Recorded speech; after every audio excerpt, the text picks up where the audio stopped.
This has aroused a certain anti-Islam sentiment, which is unfortunate in this country. But we need to look at it. We need to have a discourse about it. If we moved from that location, the story will be that the radicals have taken over the discourse.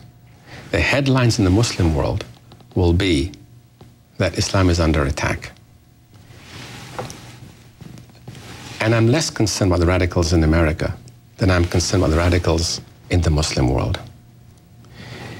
But isn't that also saying you're less concerned about the voices of opposition here? No. I'm sorry, I don't mean it that way. I meant it that the danger from the radicals in the Muslim world to our national security, to the national security of our troops. I have a niece who works in the army and served in Iraq.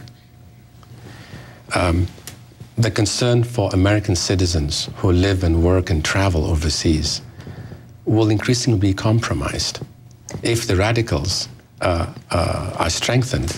And if we do move, it will strengthen the argument of the radicals to recruit, their ability to recruit, and their increasing aggression and violence against our country. And why is it hard to back up and say, and now that we've done it, let's undo it? Let's just say we won't. Let's pick another spot that's been offered. As I just mentioned, our national security now hinges on how we negotiate this, how we speak about it, and what we do.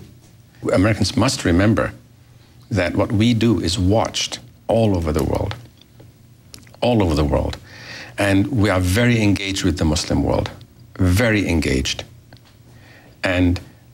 And our security is really number one. Our national security, our personal security is extremely important. And this issue has become now a national security issue. And therefore, in our conversations, in our decision-making process, we have to weigh many, many factors, and that has been dominant among them. Is there a middle ground that has you pull out of the center and do something else?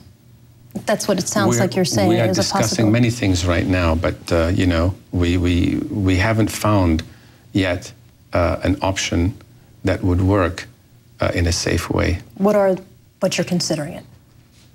As I said, we consider everything in life, but we have to be very cautious here because the voices of the radicals have ratcheted up. There is a certain anger here, no doubt. But if we don't do this right, anger will explode in the Muslim world.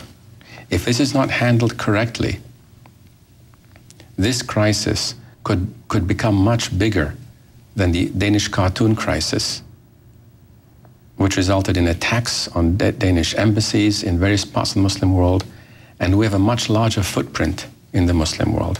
If we don't handle this crisis correctly, it could become something which could really become very, very, very, very dangerous indeed. You've heard about this pastor in Florida, Terry Jones, who is proposing burning Korans on 9/11. What do you make of that? I would plead with him to seriously consider what he's doing. Why? It's going to feed into the radicals in the Muslim world. It's dangerous. This is dangerous for our national security, but also it's the un-Christian thing to do. This issue is not just about our center, which is an attempt to create peace between Muslims and non-Muslims, but this has aroused a certain anti-Islam sentiment, which is unfortunate in this country. But we need to look at it. We need to have a discourse about it. And we need to make sure this doesn't dominate the discourse between us.